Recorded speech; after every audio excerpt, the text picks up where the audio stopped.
Close your eyes. Focus. Listen to work getting done with Monday.com. Relax as AI does the manual work, while your teams are aligned on a single source of truth. Feel the sensation of an AI work platform, so flexible and intuitive, it feels like it was built just for you. Notice you're limitless. Now open your eyes, go to Monday.com, start for free, and finally, breathe. How would you like a 15% discount to my daily email, the stack of stuff, the show notes, discounts to the conference, all of that? All you need to do is text the word show to 33777. You'll get the annual subscription with a 15% discount to my daily email. You'll get the stack of stuff, the links to the show notes, discounts to the conference, and so much more. All you have to do is text the word show, SHOW, to 33777. Text show to 33777.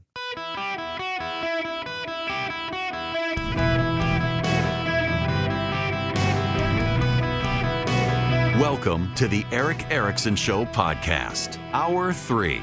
Welcome back. It's Eric Erickson here across the United States. The phone number 877-973-7425. Text Eric, E-R-I-C-K, to 33777 to be on the show, or well, not to be on the show for that one. You get the live stream, the podcast, the show notes, everything you need to be a part of the show. Listen, y'all, I have talked a lot about the left turning violent, the rise of the far left using violence as a means. The New York Times conducted a podcast interview with two people, Hassan Piker and Gia Tolentino. They're both very far left progressive activists. You've heard me talk about Hassan Piker, who is a noted communist, who actually brags about his communism. And the headline is, "The rich don't play by the rules, so why should I? Why petty theft might be the new political protest." And essentially, they use the term micro-looting, and it is a growing movement of people who justify stealing, shoplifting, as a way to get ahead because, you know, the rich are getting richer. Now, never mind that the data actually shows that the middle class are elevating out of the middle class into the wealthy class. They don't care about that data. And they're essentially, you have a growing movement of people online encouraging shoplifting from grocery stores, among other things.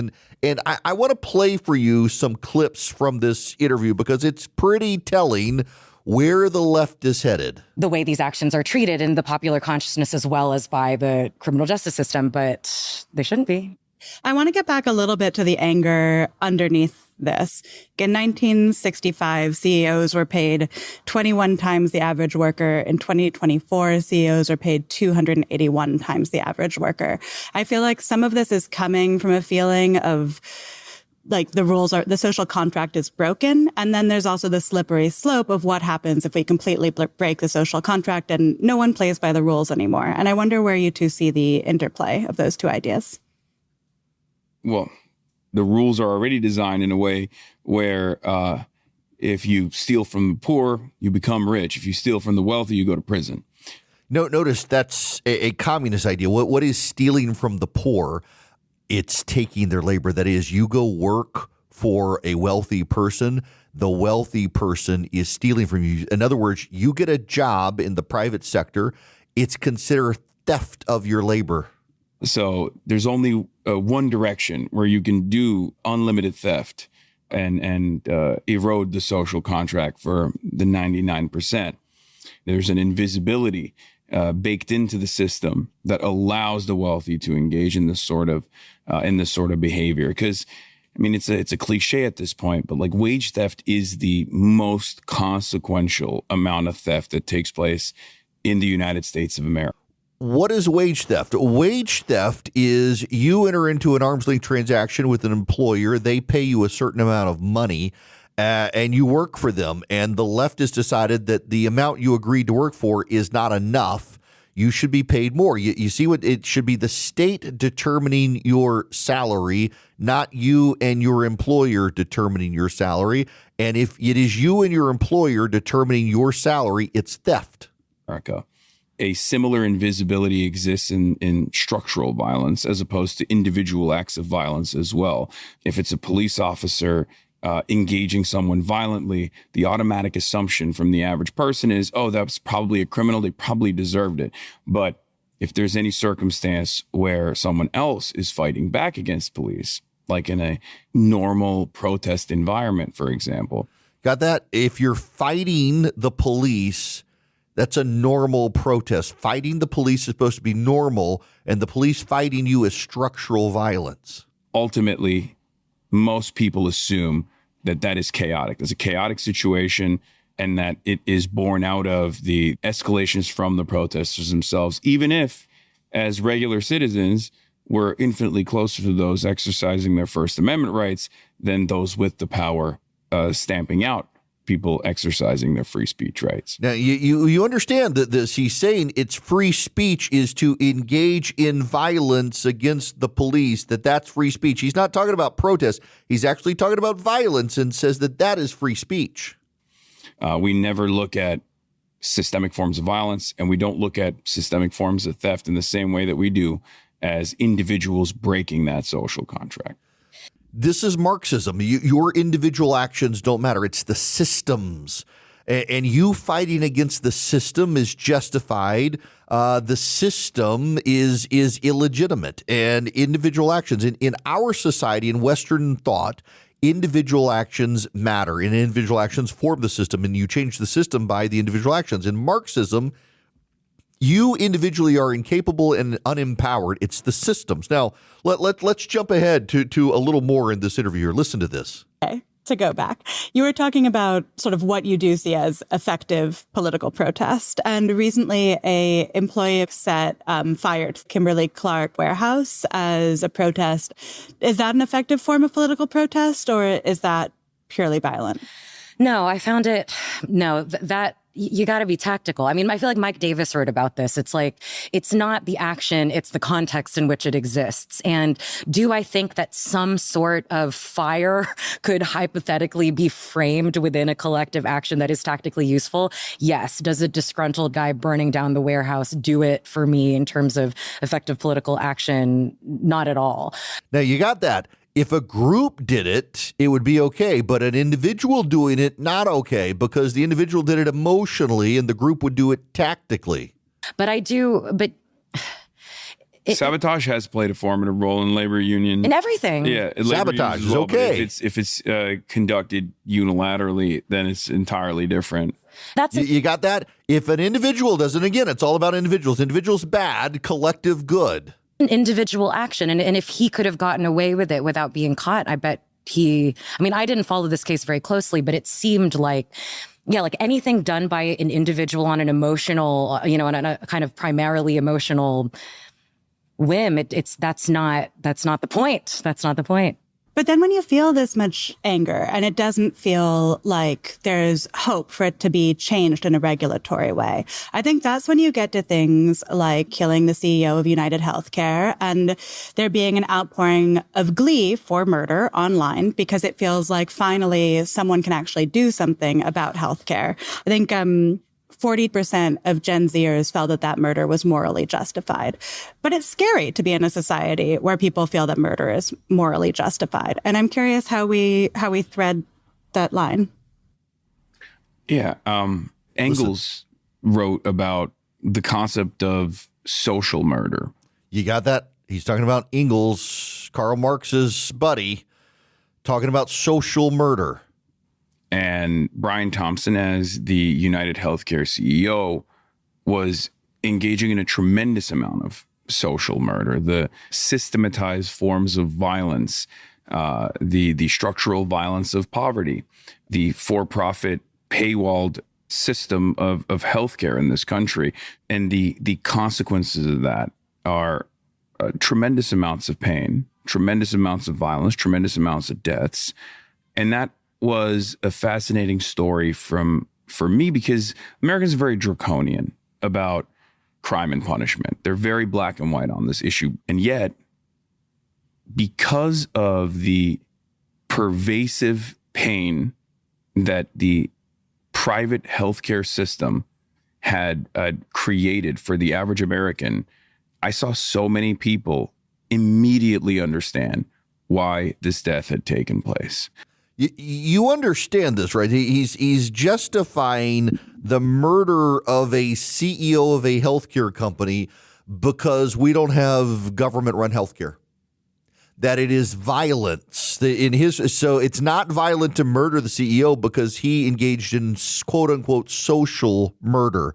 The level of depraved justification for actual violence, where actual violence to these people is justified. Burning down the Kimberly-Clark facility by an individual, bad. Burning down the Kimberly-Clark facility by multiple individuals, good. Killing the CEO might not be great, but he engaged in social murder, so we can understand this is where the left is headed. This is the logical end game for the wokes. And it reminds me of the Tim Keller book on the reason for God and morality and what happens if you say there is no God and these people don't believe in God. And if you don't believe in God, according to Tim Keller, then who is in charge? The great says who. If there is no God and there is no universal morality, then the issue becomes who gets to say what is right and what is wrong. And these people, just listen to that, to the woman, that a man burning down a Kimberly-Clark warehouse to her was not good. It was bad because it was emotional and did not contemplate an ultimate purpose. But if a group had burned it down, it would be justified because they would be taking collective action for a purpose. The great says who? The mob. That's where this goes. The mob would get to define the morality. And that's a real problem. You do need to understand this, that we either have a universal morality or we don't. And for these guys, it's all about the reality of mob action to advance collective interests. Tim Keller quotes Arthur Leff. Most people feel human rights are not created by us, but are found by us, and they are there and it must be honored by majorities. But Leff says, when would it be impermissible to make the formal intellectual equivalent of what is known in barrooms and schoolyard as the grand says who? In the absence of God, each ethical and legal system will be differentiated by the answer it chooses to give to one question. Who among us ought to be able to declare law that ought to be obeyed? Stated that baldly, the question is so intellectually unsettling that one would expect to find a noticeable number of legal and ethical thinkers trying not to come to grips with it. Either God exists or he does not, but if he does not, nothing and no one else can take his place. This is Keller now. If there is no God, then there is no way to say any one action is moral and another immoral, but only I like this. And you heard the woman say that. She did not find the guy justified. In her mind, it was not justified. Not that it was wrong, but in her view, it was wrong. If that's the case, who gets the right to put their subjective, arbitrary moral feelings into law? You may say the majority has the right to make the law, and you do not mean then that the majority has the right to vote to exterminate a minority. If you say no, that is wrong, then you're back to square one. Who says that the majority has a moral obligation not to kill the minority? Why should your moral convictions be obligatory for those in opposition? Why should your view prevail over the will of the majority? The fact is, says Leff, if there is no God, then all moral statements are arbitrary. All moral valuations are subjective and internal, and there can be no external moral standard by which a person's feelings and values are judged. Yet Leff ends this intellectual essay in a most shocking way. As things are now, everything is up for grabs. Nevertheless, napalming babies is bad. Starving the poor is wicked. Buying and selling each other is depraved. There is such a thing as evil. Altogether now, says who? God help us.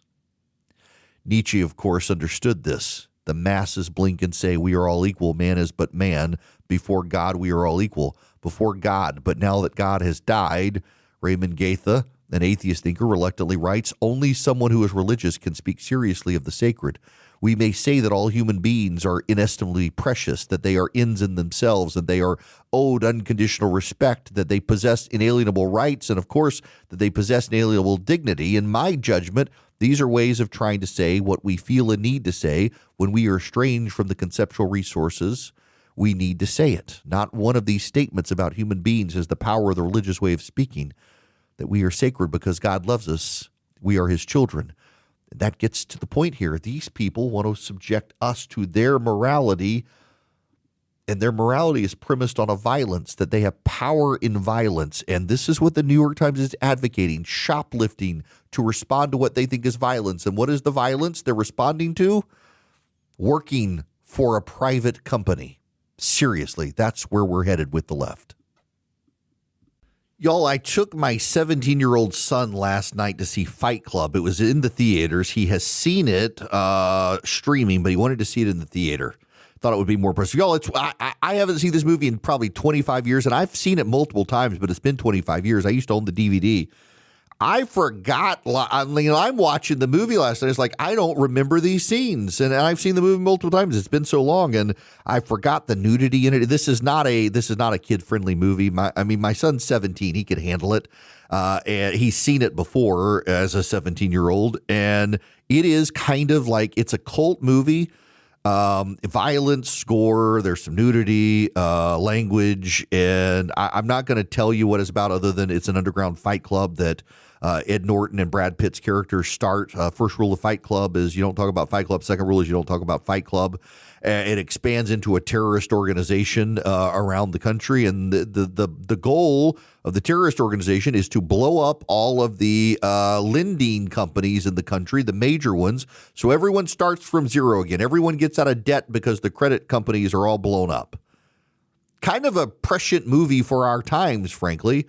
And never mind, it's a bunch of crazy people in there. These are the Hassan Pikers of the world, and it's just the communist approach and goal, and it's a movie for. I was struck last night by how that movie holds up over time and gets us to the point where we are in this country today, with so many insane people who find injustice in just the fact that some of you make more money than others, and it's all a level of narcissism and jealousy, is it not?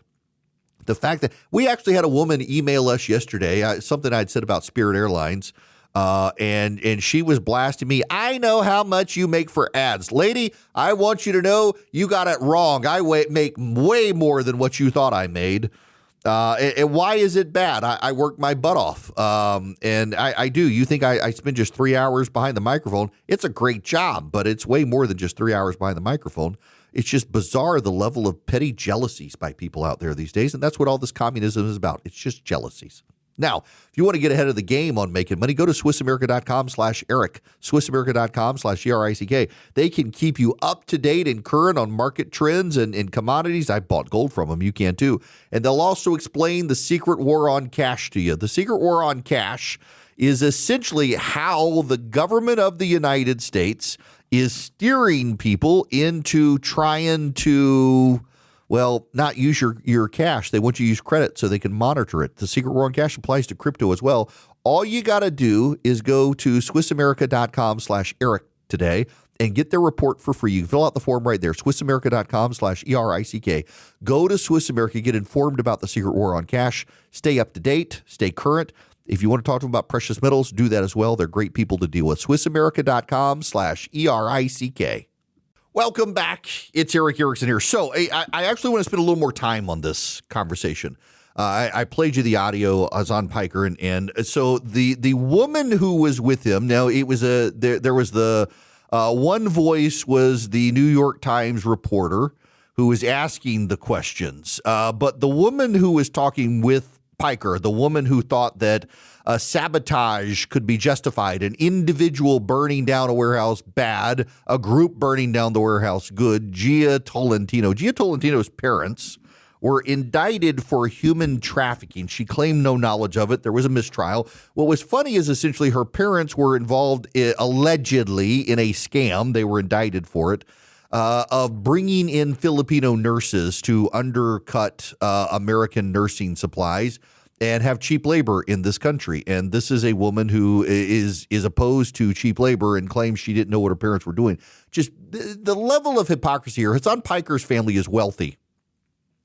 These are increasingly luxury beliefs, and it is a trend in this country to advance what you and I would call a luxury belief, something that a wealthy communist gets to believe, you and I don't get to believe. And then they decry that the system is somehow unfair.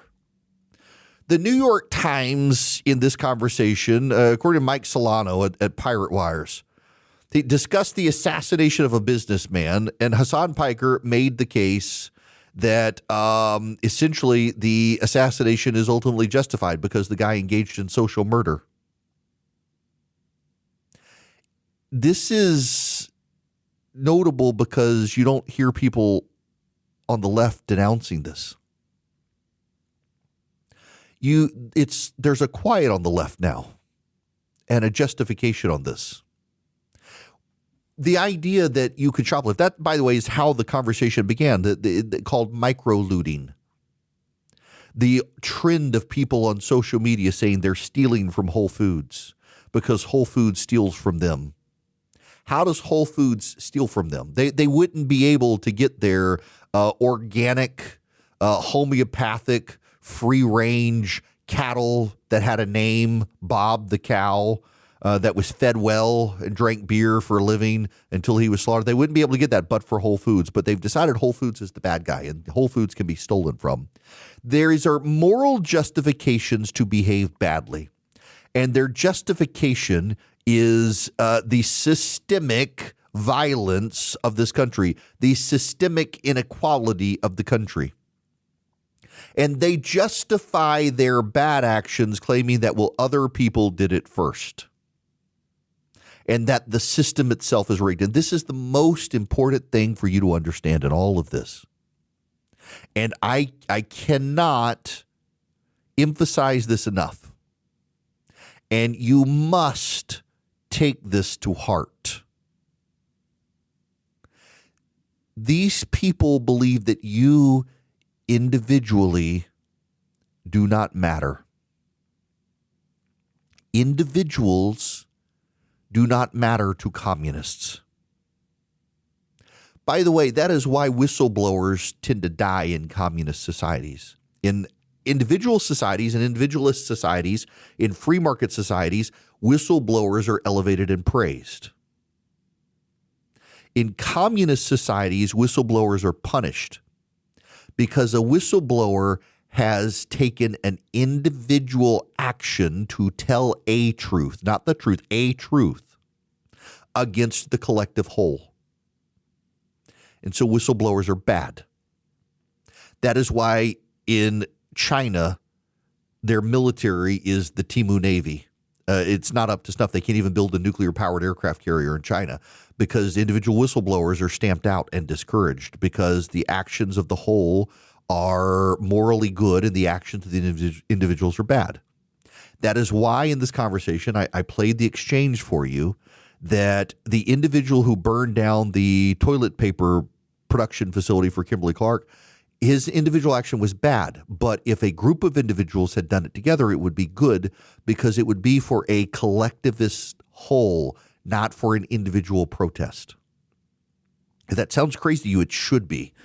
What the left does is they try to elevate the collective. They try to elevate the total whole of the collective cause.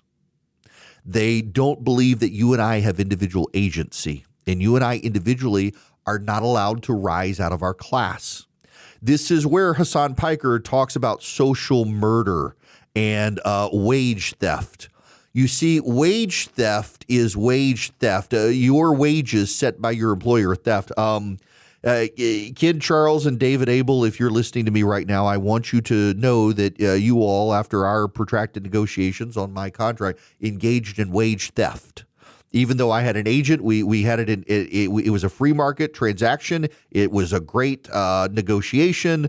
We came to terms. We did it as I do all my contracts. They stole from me. It's wage theft, but it's not actually stealing from me. It's stealing from all of you and me combined. Because what was it? It was an individual arm's length transaction that I agreed to and they agreed to, but it was theft by them because the government, the collective, did not set the wage. And when individuals negotiate, I can't rise out of my class of employee, and they can't descend from their class of employer. We are fixed in our classes, and our individual actions don't matter. It was still wage theft, even though I'm getting paid a great salary that we negotiated because the government didn't set the salary, because the government is the ultimate manifestation of the collective, of the people. This is communism. Your individual actions don't matter. But according to them, if you and I go to Chick-fil-A and we steal our lunch, we get our lunch and then we don't pay, we walk out, that is a collectivist action that is good to fight the employer, because Chick-fil-A is rich. And Chick-fil-A, you only get rich in communism by stealing from the poor. It's not about the idea that you come up with. See, I ladies and gentlemen, am well paid, because I sit here for 3 hours a day and I keep millions of you company and entertain you. But my actions don't matter. It's the actions of the collective.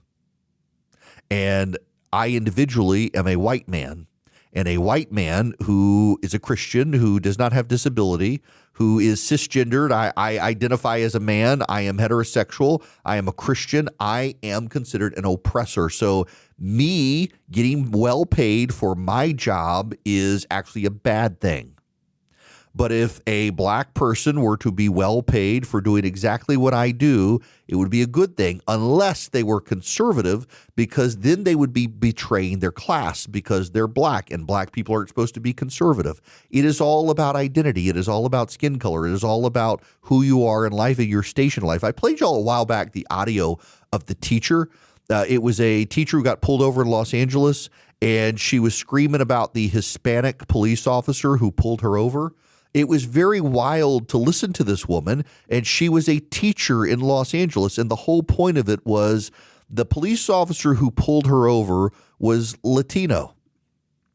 And because he was Latino, he was defying his class by pulling her over.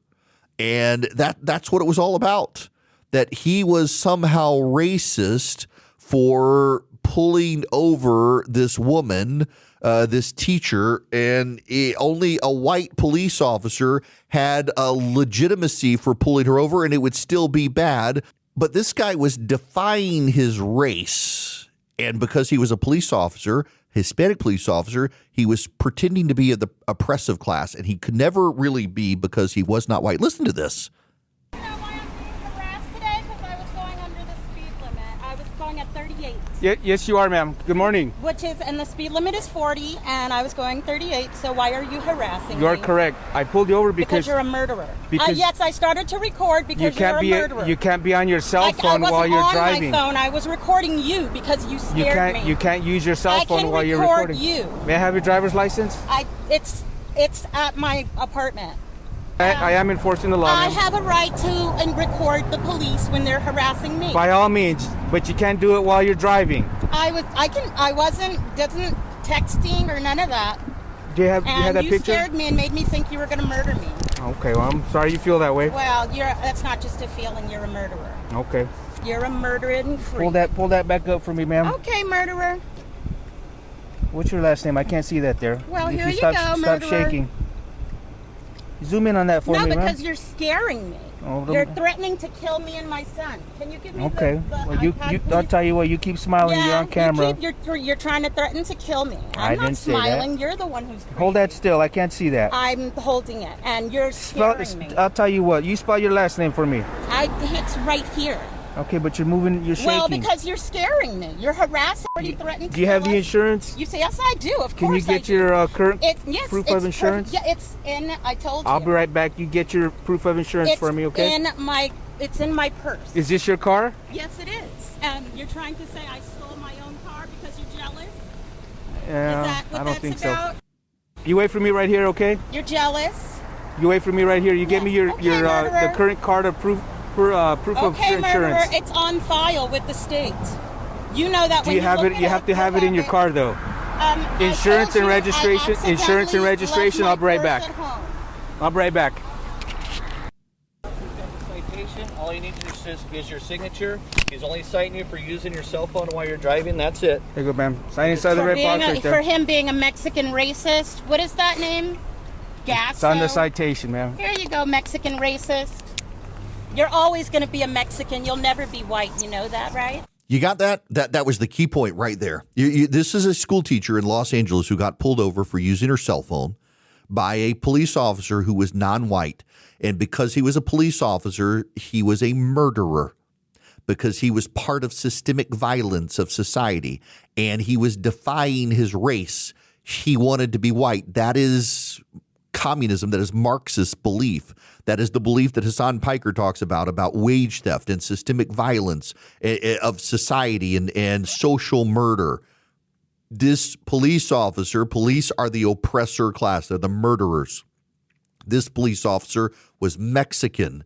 Therefore, he was a murdering Mexican who wanted to be white. That's where this brain rot heads, this sort of insanity. That teacher was poisoned by the same woke intersectionalism. And by the way, this is where it all heads. This is why you're going to get violence from these people. They justify it as morally righteous.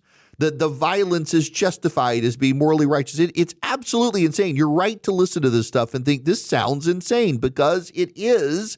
And this is growing on the left and it's being platformed in the New York Times. Remember, last year or so, 2 years ago, the New York Times platformed a guy who actually advocated bombing pipelines, bombing natural gas pipelines, blowing them up in order to save the planet for the collective good. It was good. And you know, the irony here is that the people who own the New York Times, they're wealthy people, the Schultzbergers and the like, they're wealthy people. And they really do think that these commies are going to turn on them last or not at all if they platform them and give them attention. It's the same thing they're doing with the Islamic radicals. That go after the conservatives, go after the Christians, don't go after us. We're the good people. Eventually, they will be turned on, and they're doing everything they can to hopefully fill up the tiger so when the tiger turns for them, he's got a full belly and doesn't consume them. It is insane to watch this elevation happening on the left, and my suspicion is that as this gets out there, normal Americans are going to reject them. You even heard Piker in that interview lamenting that normal Americans, when they see protesters engaging in violence, which he says is the First Amendment, that this is somehow or another legitimate and it's an exercise of free speech as opposed to being violence. This is where the New York Times is headed, my people, in platforming these people. This is where the Democratic Party is headed in elevating these people. And the justification of shoplifting as morally righteous, bank robberies and stealing artifacts as quote unquote cool crimes, according to Hassan Piker, social murder by running an insurance company. These people are losing their minds, and it's not going to end well for any of us. All right, folks. So I am going to be out of here tomorrow, in large part because once a year I take Charlie to go play golf, and we can talk about work and focus. We're going to go. So you can laugh. He has always wanted to play the Wynn Golf Course in Las Vegas, and as for Christmas this past year, I got him golf clubs and a golf suitcase so he can take his golf clubs when we go play golf. And I was able to get us on the Wynn course this weekend. And so we scheduled it around being able to get on that course, and it is the one weekend of the year where they're expecting it to rain in Las Vegas. I'm playing whether it rains or not. I may be drenched, but I'm not getting off that course. I played it several times. I love it. It's my favorite golf course. He never has. He's always wanted to, and so it's where you get to go essentially spend time on the course together, talking about work and the future, and we've got a lot of stuff planned for the coming year or so with the show. We got to start thinking about future conferences and roadshows. By the way, those of you in Springfield, Missouri, I'm going to be seeing you in a couple weeks. I'm coming out to Springfield to hang out with you guys. Politics and Pints, we're calling it. You can come grab a beer and talk politics with me. It's going to be a lot of fun. We'll be headed out to Oklahoma later this year, down to Florida, doing the road show. But that's one of the things that we gotta actually sit down and be deliverable about and talk about. And we don't really, between his life and mine, we don't get to spend a lot of time face to face together anymore other than on Zoom calls. So being able to do this, it's good for us to be able to hang out some because we don't get to anymore now that he's married and has kids and all that. And so it'll be a good time to think about the future. But those of you in Springfield, I'm going to be out there in a few weeks. That's going to be a fun time. I'm looking forward. I've never been to Missouri. I've flown into the Kansas City airport, but that was to drive over to Lawrence, Kansas to give a speech at the Dole Institute at the University of Kansas. But otherwise, I've never actually been to Missouri at all. I've never actually even been to Kansas. Now I got to get out to Dodge City. Now that I know how much steak is produced in Dodge City, I need to get out there and hang out with you guys out there as well, which would be fantastic. So we're doing the road show. We're not going to do a big political conference this year because we're still trying to get out and meet all the stations and meet people. We got to get around the country and do that. It's good for me. It's good for you guys.